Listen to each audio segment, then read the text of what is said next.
মাত্র ৩ ঘন্টায় ৩০০টি fighter jet ভূপাতিত করে ইসরায়েল। বিশ্বের অন্যতম শক্তিধর দেশ হিসেবে গণ্য করা হয় বিশ্বের একমাত্র ইহুদি রাষ্ট্র ইসরায়েলকে।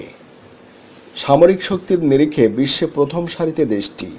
বিখ্যাত ৬ দিনের যুদ্ধের কথা জানলেই বোঝা যাবে কতটা শক্তিশালী ইসরায়েলি মিলিটারি। ১৯৬৭ সালের জুন মাসে হয়েছিল এই 6 ডে ওয়ার বা ৬ দিনের যুদ্ধ। ৫ থেকে ১০ জুন ৬ দিন ধরে চলে সেই যুদ্ধ। সেই যুদ্ধে ব্যাপক বীরত্বের পরিচয় দিয়েছিল ইসরায়েলি সেনা। প্রতিপক্ষকে কার্যত গুঁড়িয়ে দিয়েছিল তারা। ইসরায়েলকে ঘিরে রয়েছে সিরিয়া, লেবানন, জর্ডান ও মিশর। ইসরায়েলই ছিল একমাত্র ইহুদি দেশ। ১৯৪৮-এ স্বাধীনতা পাওয়ার পর থেকেই প্রতিবেশী দেশগুলোর দিকে চোখ ছিল ইসরায়েলের। এরপরে ইসরায়েলের সঙ্গে যুদ্ধ বাঁধে আরব দেশগুলির।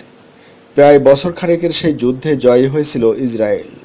সেই সময় প্যালেস্টাইনের বেশ কিছু অংশ অধিকার করতে পেরেছিল ইসরায়েল। ১৯৬৭-তে মিশর, সিরিয়া ও জর্ডান মিলে একসঙ্গে ৩ দিক থেকে হামলা করেছিল ইসরায়েলের ওপর।